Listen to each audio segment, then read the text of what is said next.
Jangan lari bang, jangan lari. Apakah hadis riwayat Muslim itu hadis palsu? Riwayat Muslim.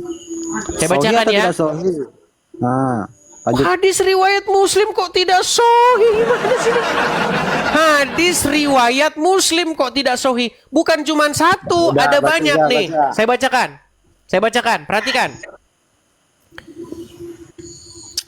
Dari Aisyah. Dari Aisyah. Bahwasanya Salim bekas budaknya Abu Huzaifah ikut bersama Abu Huzaifah dan keluarganya di rumah mereka. Lalu istri Abu Huzaifah, anak perempuan Suhail, datang kepada Nabi dan berkata, sesungguhnya Salim telah balik dan akalnya pun sebagaimana pada umumnya orang dewasa. Dan dia berada di dalam rumah kami. Sedangkan aku menyangka bahwa pada diri...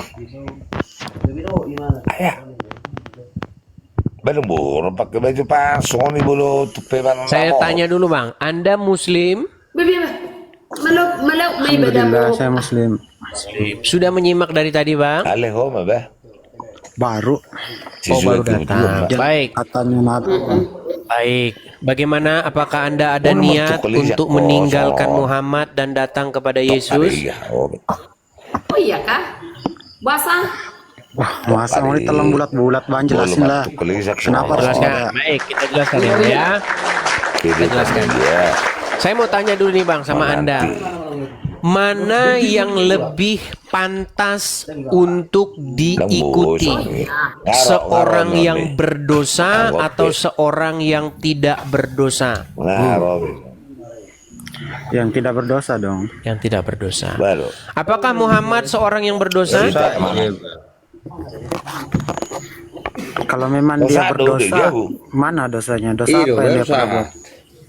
Sebelum ke situ dulu, apakah Muhammad orang yang berdosa? Tidak. Tidak. Baik, saya tunjukkan satu ayat kepada Anda. Karena orang Muslim ini teman-teman sudah dididik oleh ustadz-ustadznya. Jangan sampai ketahuan kalau Nabi kita berdosa. Kalau sampai ketahuan Nabi kita berdosa, bubar umat ini. Kalau umat ini bubar, bagaimanalah nasib kita? Ya, saya balikin kamera saya. Kita sadarkan saudara-saudara kita ini dari mengikuti orang berdosa. Lihat bang ya, ini ada di dalam Quran surat Muhammad ayat yang ke-19. Namanya sahuta kan di Ben? Apa dikatakan di sini? Maka ketahuilah bahwa sesungguhnya tidak ada ilah selain Allah. Dan mohonlah ampun bagi dosamu dan bagi dosa orang-orang mukmin laki-laki dan perempuan. Dan Allah mengetahui tempat kamu berusaha dan tempat kamu tinggal. Walaupun penutupnya nggak nyambung sama ayat ininya. Jadi premis pertama, premis kedua, premis ketiga itu sering nggak nyambung ya. Memang Al-Quran sering begini. Tapi kita fokus ke situ. Yang kita tanyakan di sini adalah di sini jelaskan Muhammad disuruh memohon ampunan atas dosanya, betul? Nah, berarti menurut ayat ini Muhammad berdosa tidak? Tidak. Kalau ada dosanya, tunjukkan mana dosanya yang pernah dilakukan. Oke, coba kita lihat tafsirnya ya. Lihat tafsirnya nih. Di dalam tafsir Al-Muyassar, Kementerian Agama Saudi Arabia. Ketahuilah wahai Nabi bahwa tidak ada Tuhan sesembahan yang hak kecuali Allah. Maka mohonlah ampunan kepada Allah atas dosamu. Dan mohonkanlah ampunan kepada Allah atas dosa orang-orang mukmin laki-laki dan perempuan. Perhatikan. Mohonkanlah ampunan atas dosamu. Dosa siapa?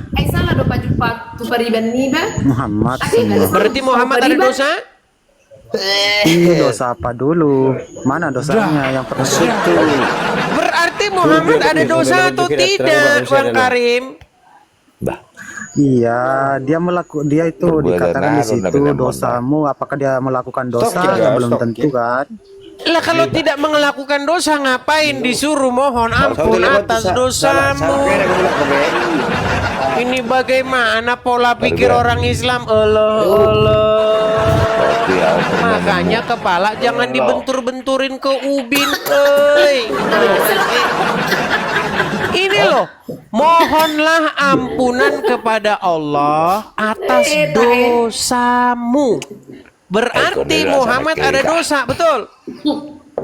Gimana dosanya kau? Bullshit ya. Baik. Mana dosanya Muhammad? Kita kasih lihat dosa Muhammad di dalam Al-Quran. Ini ada dosa. Aku sekarang ini ada dosa atau tidak tahu atau tidak? Sebentar, sabar. Jangan lari ke dirimu. Kita mau bahas Muhammad, ya. Di dalam surat Abasa, ya.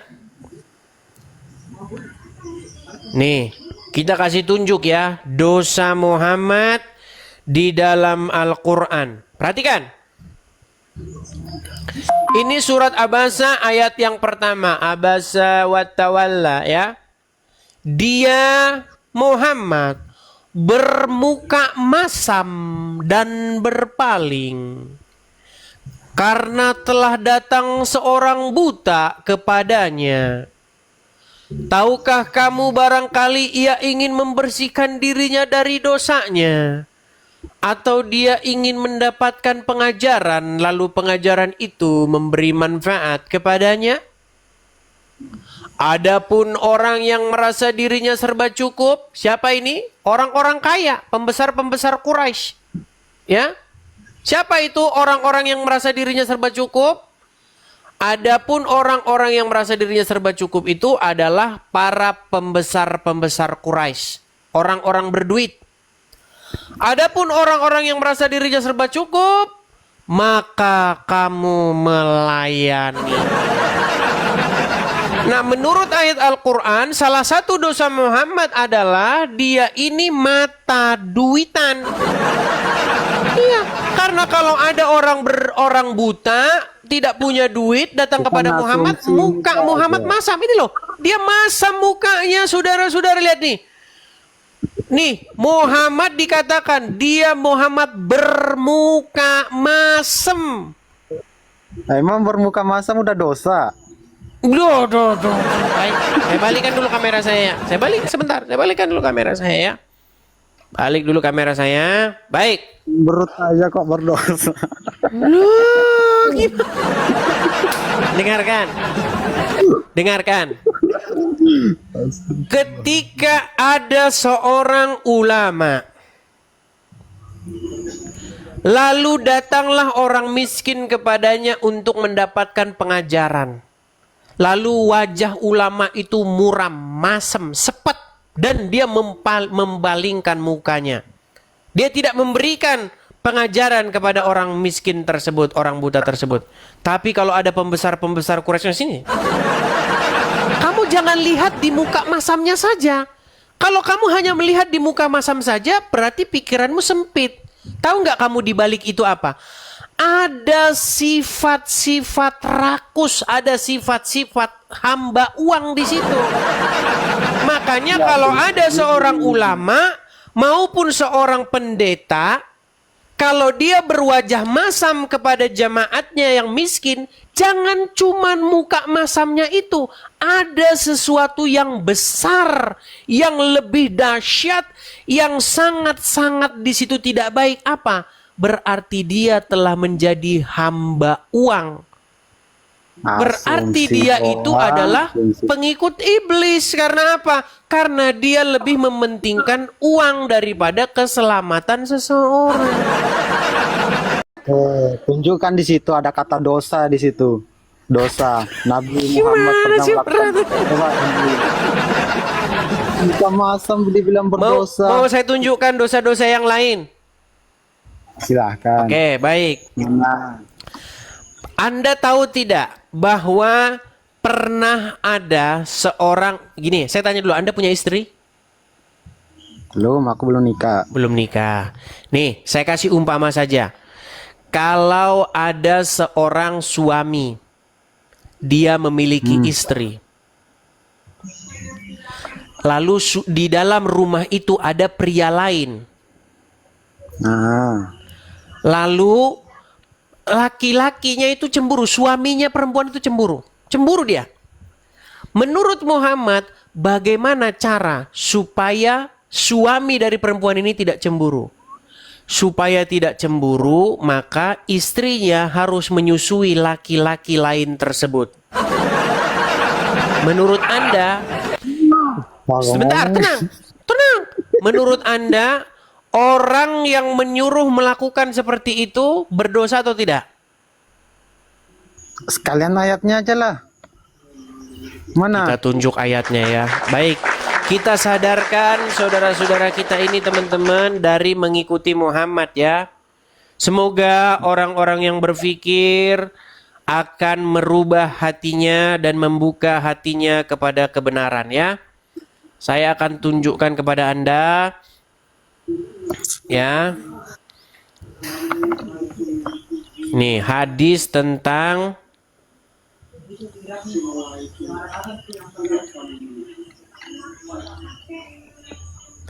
saya balikan ya kameranya mengenai hadis Muhammad menyuruh perempuan menyusui laki-laki yang bukan suaminya. Perhatikan. Hadis.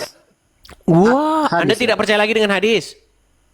Ada hadis palsu, Bang. Oh, hadis Ada palsu. Hadis Memang semua ada palsu. nggak perkataan hadis semua Baik. dipercaya? Ada nggak? Baik ya. Hadis semua itu. Ini hadisnya ya. Hadisnya ada di dalam riwayat Muslim. Pertanyaan saya, apakah hadis riwayat Muslim itu hadis palsu?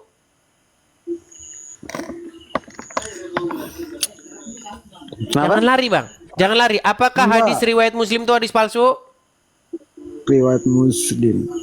Saya bacakan Sahih atau ya. tidak sahih? Nah, lanjut. Hadis riwayat Muslim kok tidak sahih? Gimana sih?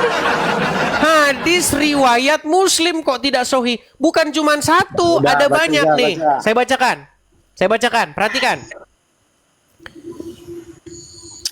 Dari Ya, Aisyah. Dari Aisyah. Bahwasanya Salim bekas budaknya Abu Huzaifah ikut bersama Abu Huzaifah dan keluarganya di rumah mereka. Lalu istri Abu Huzaifah, anak perempuan Suhail, datang kepada Nabi dan berkata, sesungguhnya Salim telah balik dan akalnya pun sebagaimana pada umumnya orang dewasa. Dan dia berada di dalam rumah kami. Sedangkan aku menyangka bahwa pada diri Abu Huzaifah, suamiku, ya, ada kecemburuan. Berkenaan dengan hal itu, bagaimanakah yang demikian itu? Nabi menjawab, susuilah dia.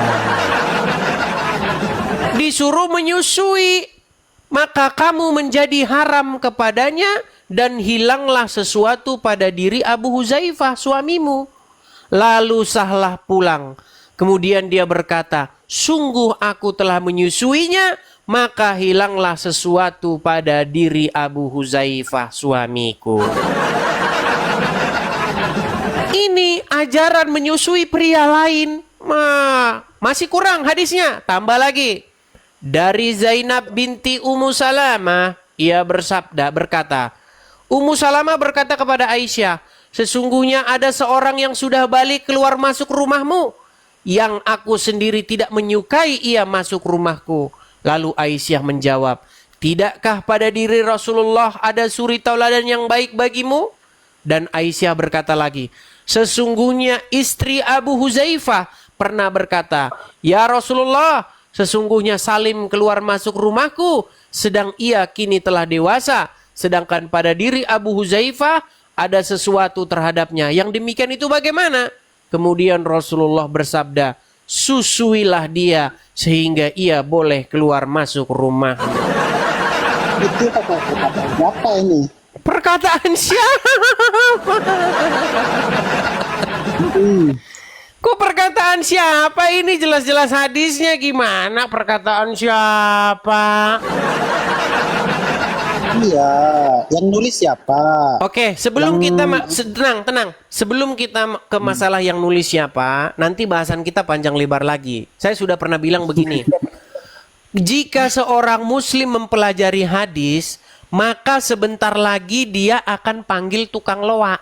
Untuk apa? Untuk mengangkat hadis itu dari rumahnya. Bis.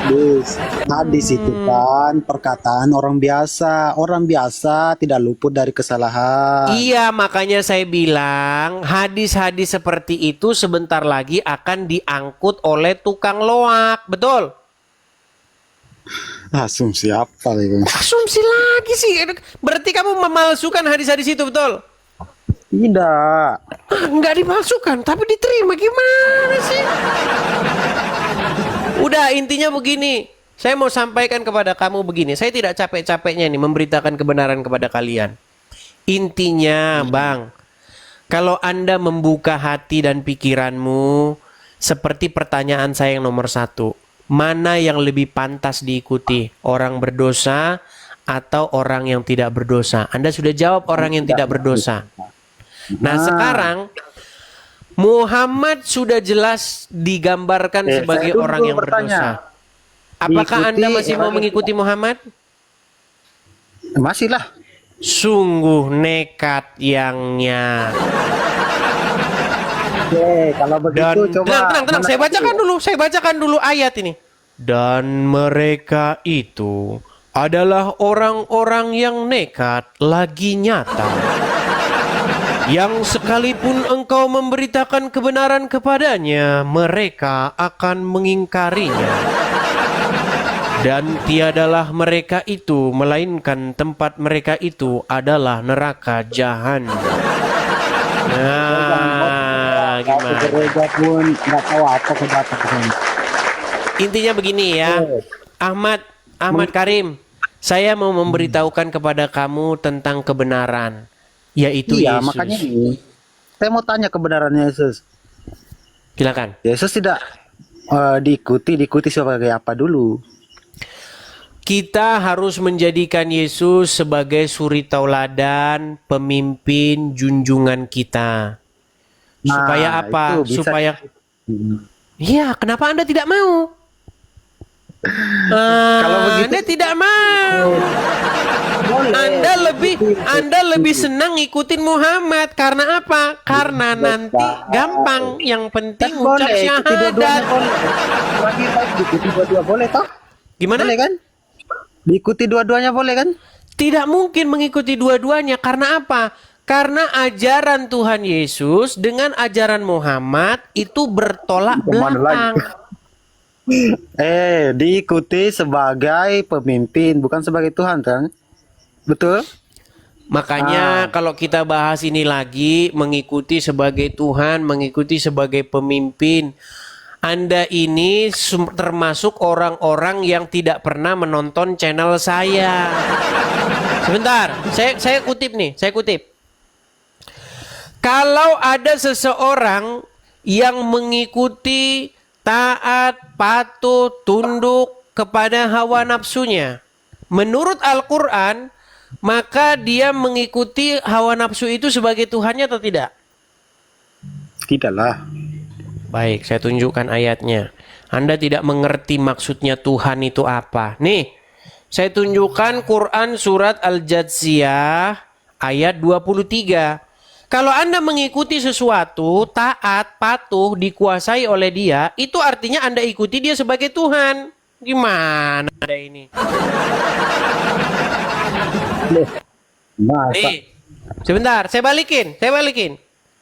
Anda ini tidak tahu ayat Al-Quran gimana. Mengikuti sesuatu, takluk tunduk kepadanya, itu mengikuti sebagai Tuhan artinya. Nih, surat Al-Jathiyah ayat 23. Coba kamu yang baca.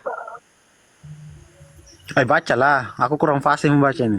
Tahukah kamu, wahai Nabi Muhammad, orang yang menjadikan hawa nafsunya sebagai Tuhannya?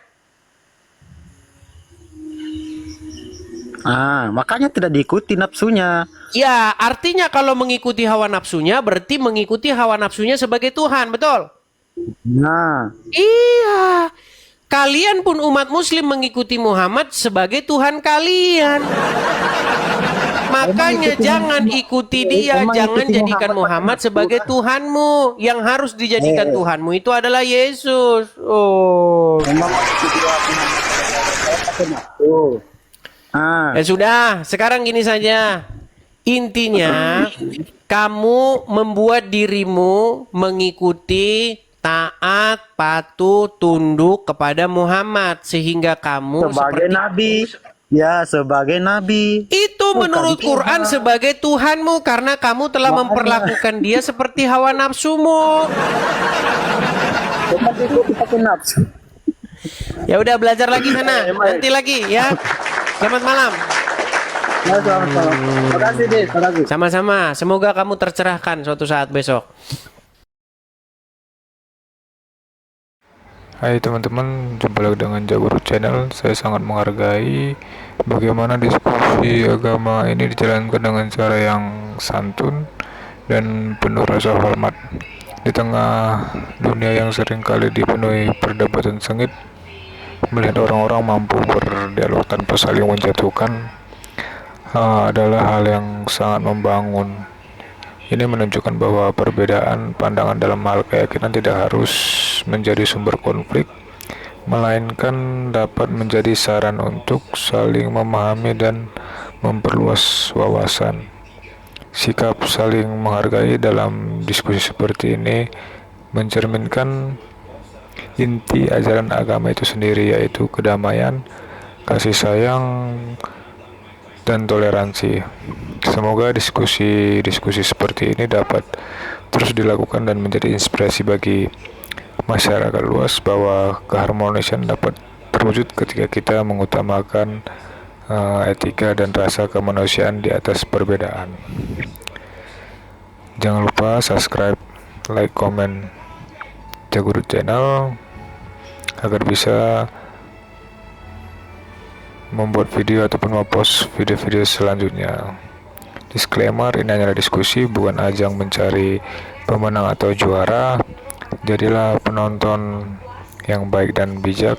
Tuhan Yesus memberkati.